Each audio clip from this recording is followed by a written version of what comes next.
Right, we're here at BMW Motorrad Coopers in Tunbridge Wells, and we're going to test ride the new S1000RR.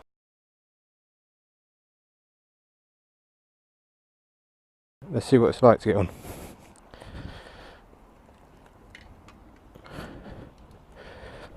The first impression is the seat's a lot firmer,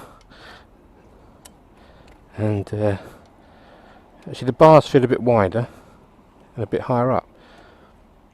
I like the dash. Let's stick it in the sport mode. See what that's like. Oh, that looks good. So it's got all the same stuff as before. Yeah, traction control, braking, lean angle sensor in the middle. So everything's there. Nice dash actually, very nice. Nice and easy to read. Suspension feels good. Start her up. Oh, well, that sounds a bit more meaty than the previous stuff. Even with the standard can, it sounds good.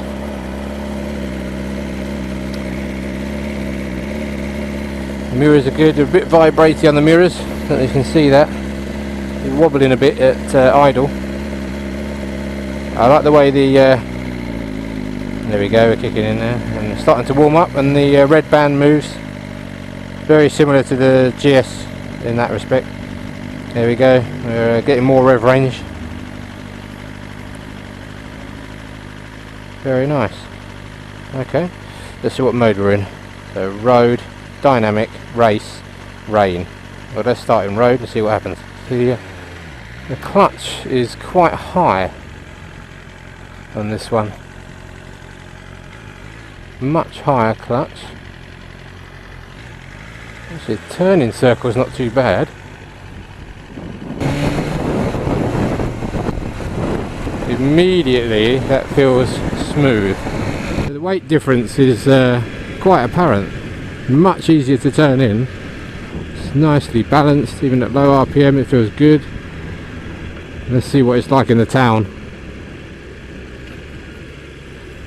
The quick shift is lovely, very smooth. Really nice. Easy. See what it's like in the tunnel. There's a good amount of torque, really low down. It makes it a lot easier in town. It's a very similar seating position to the last one. Actually I find the tank is more comfortable. The seat is a little bit harder. I don't know what that's going to be like over long distances. It's very similar to the sort of KTM 1290 Super Duke GT seat when it's stock without the padding on it. A bit bench-like, but don't know that's going to be like over long distance, but certainly so far it's fine. The screen I find is quite low. I mean, I've got the double bubble screen on mine, which is fantastic, because with someone of my substantial bulk, I find it very hard to get that low under the screen. So there's another screen on there. Wow. Got a lot of screens. You can choose a lot of choice of what you want to look at. Well, the gearbox is ultra smooth, really nice. So now we're on to the 264, one of my favourite roads here in the southeast. Let's go for a bit of stick on cruise control. There we go, and a bit of dynamic mode. Clutch in, clutch out. There we go. We're on dynamic.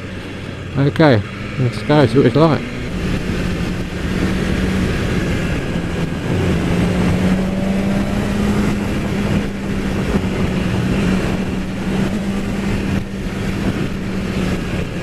The brakes are really nice. Nicely progressive, no snatchiness, not too harsh.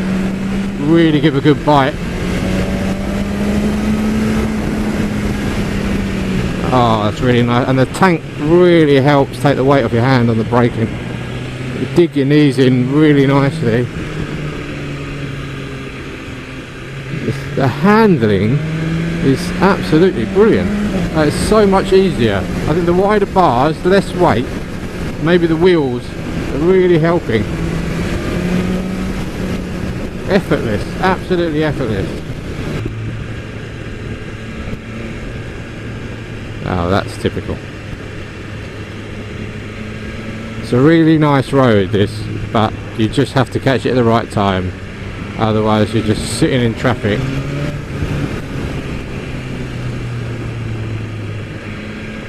It's such a shame.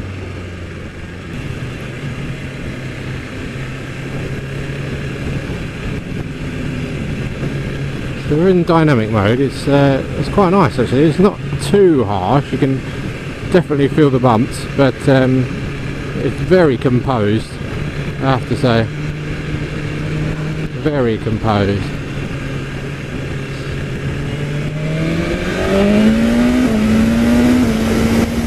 That was lovely. The acceleration, fantastic. Okay, right, let's go play.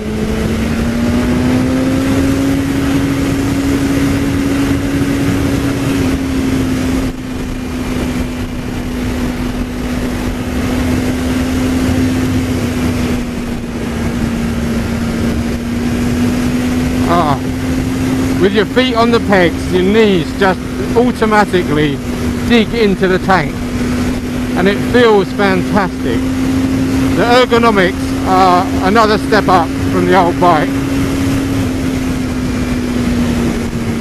What a machine. The handling is just so much easier. I mean, not a little bit, a lot.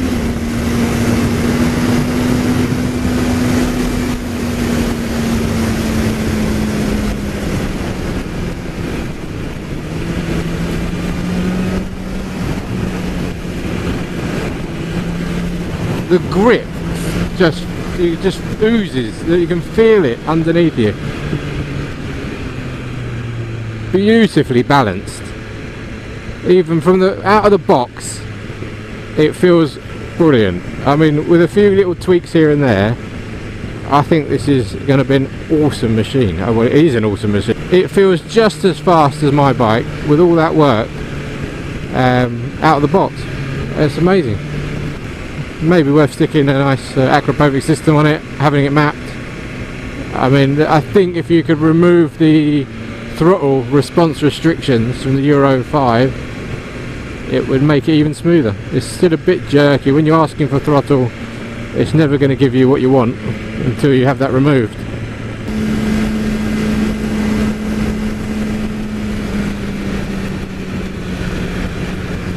It just feels effortless to tip in. Well, I don't think I'd ever get tired of this. The pegs on this feel a lot more solid than the standard pegs on the old RR. I always found they gave too much. Well, that is just fucking mental. Wow. I mean, that goes. The power delivery mid-range is phenomenal. It's a completely different setup to what I'm used to. The RR, really, you have to be high revs to get the power you want out of it, the delivery like that. This thing, completely different.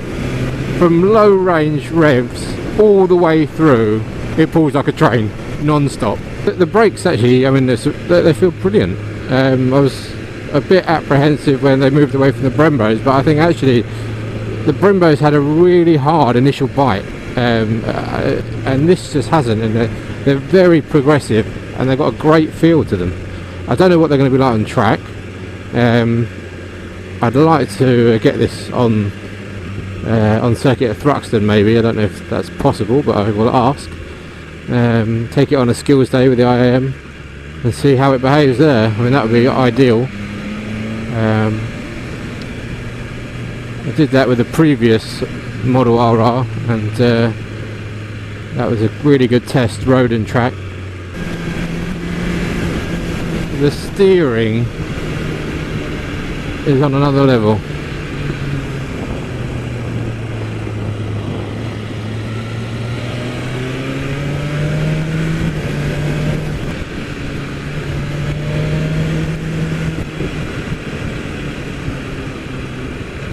Yeah, I And they got rid of the roadworks. That's good news. Good news for everybody.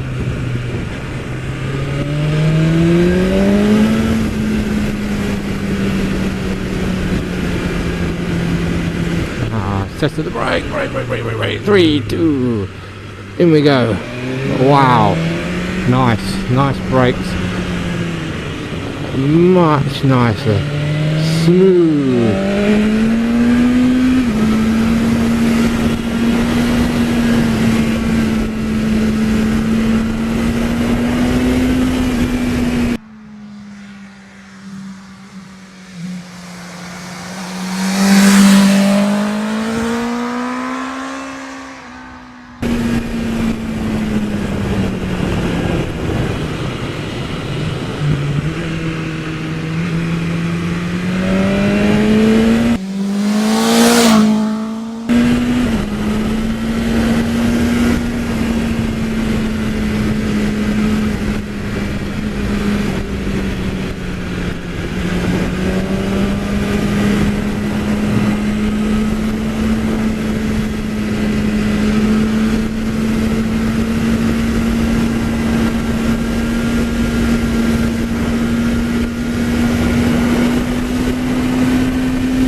There's a lovely little whine as you start winding up the engine. Sounds awesome. And that growl from the exhaust, I think an aftermarket exhaust in it is going to sound amazing. It still feels a bit choked. I think getting rid of the Euro 5, take it up to Hilltop, put it on their computer, get rid of all the de-restriction on the throttle, and my god, it's going to be an outstanding bike. The handling is amazing, the acceleration is fierce, the suspension is amazing as well. It feels really good straight out of the box. I think maybe setting the sag for yourself would make a little difference. It's light, flickable, manageable, easy to ride.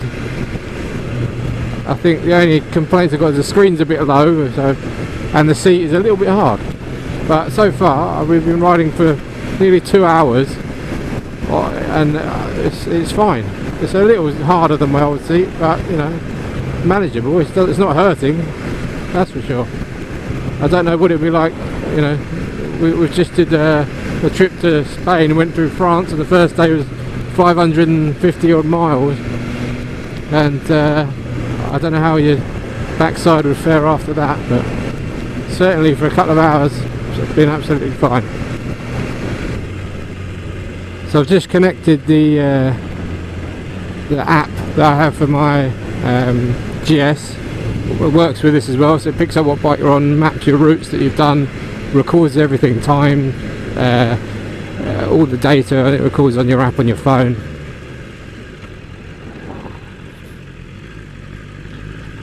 And also it gives you route guidance on your screen when you come up to junctions when you need it. There you go, you can see that, it comes up. And then it goes back to your main screen and then comes up with the next one.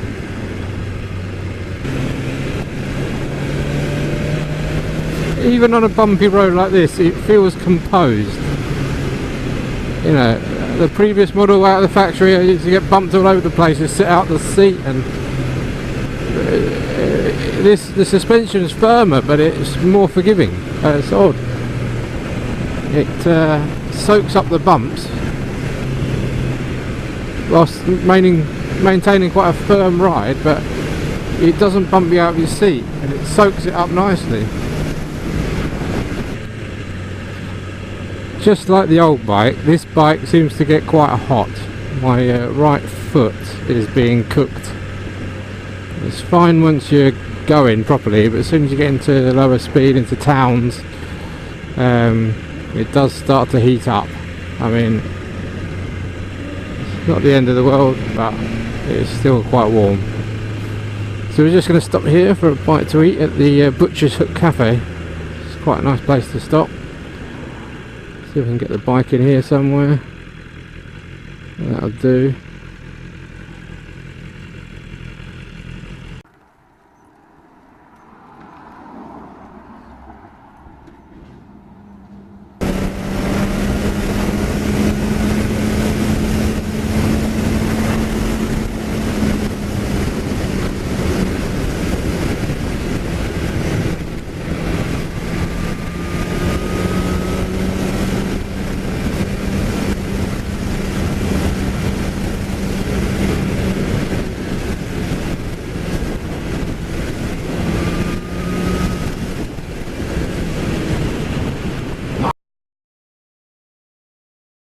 Now it's about